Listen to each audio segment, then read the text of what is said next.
మంత్రి సీతక్క మేడారం పనులను పరుగులు పెట్టిస్తున్నారు. మహాజాతర గడువు సమీపిస్తుండటంతో మేడారంలోనే తిష్టను వేశారు.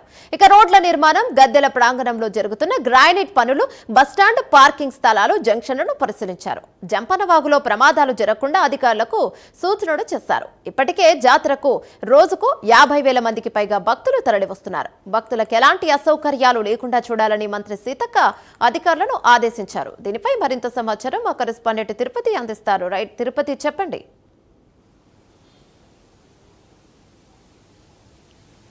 ములుగు జిల్లా మేడారంలో జాతర సమీపించినటువంటి నేపథ్యంలో అభివృద్ధి పనులు శరవేగంగా కొనసాగుతున్నాయి. జనవరి 28 నుంచి 31 వరకు మేడారం మహా జాతర అంగరంగ వైభవంగా ఆధ్యాత్మిక శోభని సంతరించుకుంటూ ఆధ్యాత్మిక వాతావరణంలో మేడారం మహా జాతర నిర్వహించేందుకు రాష్ట్ర ప్రభుత్వం గత కొద్ది రోజులుగా అభివృద్ధి పనులకు శ్రీకారం చుట్టినటువంటి పరిస్థితి కనబడుతుంది. అయితే ఈ మహా జాతర రోజులు సమీపించినటువంటి కొద్దీ అభివృద్ధి పనులను శరవేగంగా జరిగేందుకు మంత్రి సీతక్క అధికారులు ఎప్పటికప్పుడు 24 గంటల పాటు అక్కడే ఉండి తిష్టవేసి అభివృద్ధి పనులను పర్యవేక్షించినటువంటి పరిస్థితి కనబడుతుంది. ఇప్పటికే సెలవు దినాల్లో మేడారం మహాజాతర సమ్మక్క సారలమ్మకు సంబంధించినటువంటి ఏర్పాట్లు కావచ్చు, సమ్మక్క సారలమ్మ గద్దెల ప్రాంగణంలో జరుగుతుండే అభివృద్ధి పనులు కావచ్చు, ఆ గ్రానైట్ పరిశీలన కొనసాగించి ఎప్పటికప్పుడు వచ్చేటువంటి భక్తులకు ఇబ్బంది తలెత్తకుండా సీతక్క కావచ్చు అక్కడ ఉన్న అధికారులు ఏర్పాట్లు కొనసాగించినటువంటి పరిస్థితి కనబడుతుంది. ఇప్పటికే చాలాసార్లు పొంగులేటి శ్రీనివాసరెడ్డి మంత్రి సీతంగా అభివృద్ధి పనులు పర్యవేక్షించి అధికారులతో అనేక సార్లు సమీక్షా సమావేశాలు నిర్వహించి జనవరి 5, 6వ తారీఖు వరకు మాత్రమే మహాజాతరకు సంబంధించినటువంటి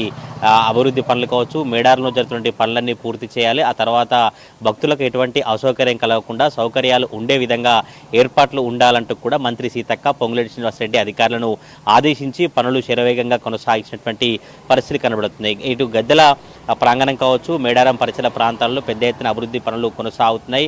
ఈసారి సమ్మక్క సారలమ్మ, పగిడిద్దరాజు, గోవిందరాజు ఒకే వరుసలో ఉండి భక్తులకు ఎటువంటి ఇబ్బంది తలెత్తకుండా భక్తులు సౌకర్యవంతంగా దర్శించుకొని బయటికి వెళ్లేలాగా అధికారులు ఏర్పాట్లను కొనసాగిస్తారు. పూర్తిగా గద్దెల ప్రాంగణం అంతా కూడా గ్రానైటు తో పనులైతే కొనసాగుతున్న పరిస్థితి కనబడుతుంది. గత కొద్ది రోజులుగా మేడారం పరిసర ప్రాంతాలన్నీ కూడా శరవేగంగా పనులు కొనసాగుతుంది. ఇటు బస్టాండ్ ఏరియా కావచ్చు, జంపన్నవాగు, మేడారం సంబంధించినటువంటి ఆ గ్రామంలో పూర్తిగా 251 కోట్లకు పైగా నిధులు వెచ్చించి రాష్ట్ర ప్రభుత్వం పనులు చేపడుతున్నటువంటి పరిస్థితి కనబడుతుంది. జనవరి 28, 31 నుంచి మహాజాతర కొనసాగుతున్న నేపథ్యంలోనే ఈ పనులను శరవేగం కొనసాగిస్తుంటే మరొక వైపు భక్తుల రద్దీ కొనసాగుతుంది. ఇప్పటికే ముందస్తు మొక్కులతో భక్తులు అక్కడికి వచ్చి సమ్మక్క సారలమ్మ అమ్మవార్లకు మొక్కులు చేరుకునే పరిస్థితి కనబడుతుంది. ఆదివాసీ గిరిజనులైన సమ్మక్క సారలమ్మ వనదేవతలను ముందస్తుగానే భక్తులు దర్శిస్తున్నారు. ఇటు హాలిడేస్ అంటే శనివారం కావచ్చు, ఆదివారం కావచ్చు, అయిన ప్రభుత్వ సెలవుల రోజులలో పెద్ద ఎత్తున 1,00,000కు పైగా భక్తులు వచ్చి మొక్కులు చెల్లించినట్టుగా అధికారులు అంచనా వేస్తున్నారు.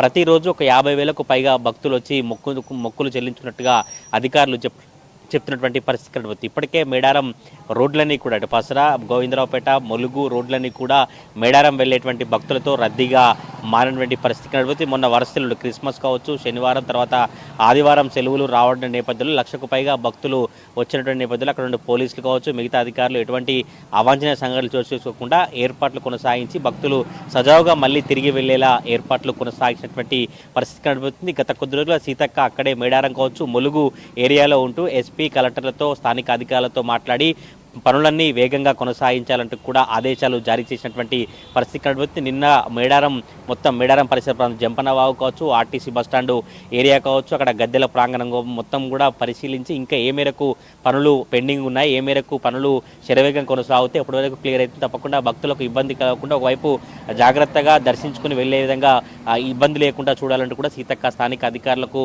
ఆదేశాలు జారీ చేసినటువంటి పరిస్థితి కనబడుతుంది. జంపనవాగు కూడా పూర్తిగా పరిశీలించి జంపనవాగులో ఎవరు కూడా ఎటువంటి ఇబ్బంది తలెత్తకుండా, జంపన్నవాగులో ఎవరు కొట్టుకోకపోకుండా, జంపన్నవాగులో ఎటువంటి సమస్యలు, ఎటువంటి ఇబ్బంది తలెత్తకుండా అన్ని ఏర్పాట్లు చేయాలంటూ కూడా అధికారులకు మంత్రి సీతక్క ఆదేశించినటువంటి పరిస్థితి కనబడుతుంది. 28 నుంచి 31 వరకు జరిగేటువంటి మహాజాతరకు సంబంధించి సీతక్క కావచ్చు, కలెక్టర్, ఎస్పీ దగ్గరుండి ఏర్పాట్లను కొనసాగించినటువంటి పరిస్థితి కనబడుతుంది. ఈరోజు తాజాగా ములుగు గట్టమ్మ దేవాలయాన్ని సందర్శించి గట్టమ్మ తల్లిని మంత్రి సీతక్క, కలెక్టర్, ఎస్పీతో కలిసి దర్శనం చేస్తున్నారు. దర్శనం చేసిన తర్వాత అక్కడ జరుగుతున్నటువంటి అభివృద్ధి పనులను పరిశీలించారు. ఈసారి గట్టమ్మ తల్లి దేవాలయం దగ్గర ఒక నూతన ఫుట్ఓవర్ బ్రిడ్జిని ఏర్పాటు చేస్తారు. ఈ ఫుట్ఓవర్ బ్రిడ్జ్ ఏర్పాటు చేస్తే జాతీయ రహదారిని ఆనుకుని వెళ్లేటువంటి మేడారం కావచ్చు, లక్నవరం, ఇంకా ఇతర ప్రాంతాలకు వెళ్లే వారంతా కూడా మొదటగా గట్టమ్మ తల్లిని దర్శించుకున్న తర్వాతనే మేడారంకు ప్రయాణం అవుతారు. అందుకే ఈ నేపథ్యంలో అక్కడ ఉన్నటువంటి పార్కింగ్ స్థలాలు కావచ్చు, ప్రైవేటు, ఆర్టీసీ బస్సులకు ఎటువంటి ఇబ్బంది తలెత్తకుండా, భక్తులకు ఎటువంటి అసౌకర్యం కలగకుండా కూడా గట్టమ్మ దేవాలయం దగ్గర అన్ని ఏర్పాట్లను కొనసాగించినట్టు, నూతన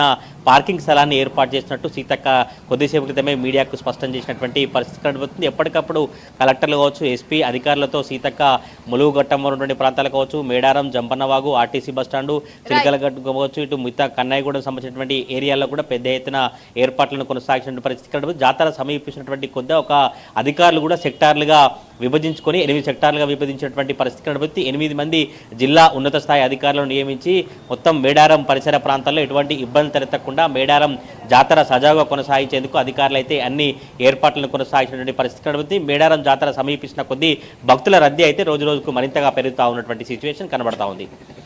రైట్, థ్యాంక్ యూ తిరుపతి.